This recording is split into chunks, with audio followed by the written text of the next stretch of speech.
Hey, hi. Today we're going to review an app called Bitchat, and Bitchat looks like this. I've installed it on my phone. Okay. Now, this app is a Bluetooth-based messaging app developed by Twitter co-founder Jack Dorsey. It helps you chat with people nearby, and you don't really need actually internet. You don't need a SIM card. You don't need data. It just uses a Bluetooth mesh network to relay messages from phone to phone. Now, we're going to really see what I mean by the Bluetooth mesh network. Okay, but it's kind of so simple. It looks like this. Okay. Now, when you sign up, it automatically gives you, I think, a username. I'm seeing like at anons 4716. I'm not sure what I was given to you, but you assign just a normal kind of a username, okay? But you don't have a password. It's kind of, you don't need even to register anywhere, okay? Now, this app is kind of good if you're in areas with poor or non-internet connection, okay? Users who value privacy, and maybe you are in an event group or gathering or emergencies where networks are done. This app is going to really help you a lot. Now, it's not really good for casual everyday users because it relies on others around you. We're going to see what that means. Okay. So for normal communication, it may be a bit tricky because if someone is actually far from you, you can't really connect with them. Okay.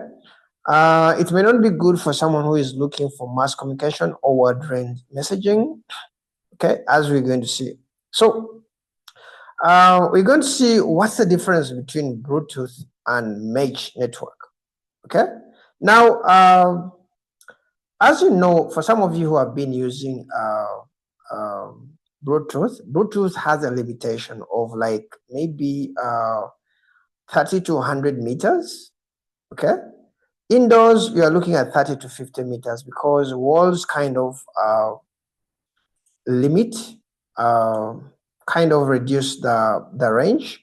But outside, you're looking at up to 100 meters. Now, mesh network, for it actually, I can't say it has a fixed maximum distance because messages travel further by hopping from phone to phone, as long as other users with the app are in between. Okay. For example, let me say I'm here, and in the next 80 meters, there is a guy who is called John. In the 80 meters from John, there is a lady called Kathy.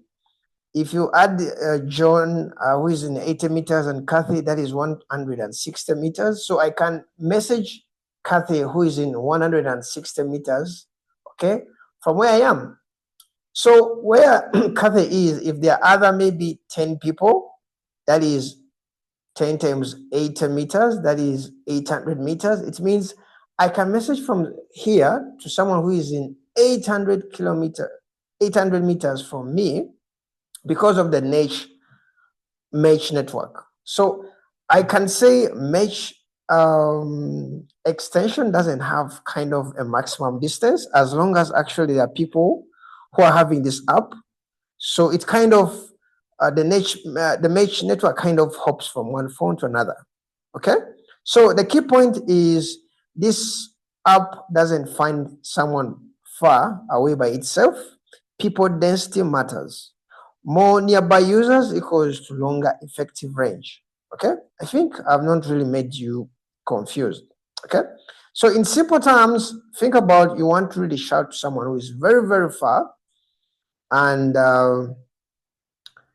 you can't really shout far. So what you can do, you can tell your friend, then your friend tells another friend, then the other friend tells another friend. So that is actually called mesh networking in simple terms. Kind of these phones kind of keep on communicating to another. Okay. So what's the maximum the mesh network can reach? As long as there are actually people who have this app, there's no actually maximum distance. But to be realistic, I don't really think you can communicate to someone who is maybe in a different country because that is a bit. I don't think they can always be people next to each other from Africa to US, different countries. I think that it may be possible in theory, but practically it may be impossible. Okay, because remember, people have to be next to each other, unless maybe they're going to, there are people next to each other throughout even the oceans. Continents are separated by oceans, so you may not really be able to chat someone outside the continent. In a country, it may be, though still also it's a challenge because throughout the country, there have to be people with these apps active. Okay, so can people see messages which are being relayed to, for example, me, who is here, I'm chatting with someone who is really far, who is being connected with his phones. No, these messages are encrypted. Actually, you can't even know that these messages are being hopping from your phone to another. Okay, all you have to see is in your app, it will look like this. Here up, there will be your username. Okay, bitchat /@anon4716. That is me. And here there will be a network of people who will be connected. If they kind of appear, they'll be listed here. Now, for now, there's no one I can see because there's no one who is nearby me. In other words, in the next 80 kilometers, 100 meters, sorry, in the 80 meters or 100 meters, there's no one who's next to me who has this app. In other words, I can't really find someone. Okay. Most cases, if you install this app, you may not really find someone because it's kind of a new app. Okay. It's kind of a new app. As per a video review, it only has like 500,000 downloads. That's 500K downloads. Okay, but I believe it's catching up fast because it was rolled out on Android, I think, a few months ago, not less than, I think we are talking about in 3 months, it has gained like over 500,000 because the first time I saw it, I think it was back in maybe September.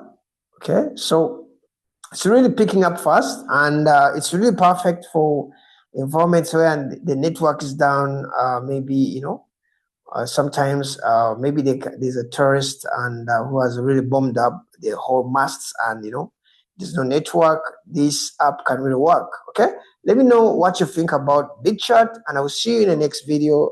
Don't forget to subscribe if you're interested in app reviews, random app reviews that are really crucial in our lives. And thank you for watching. See you in the next video. Okay, bye bye.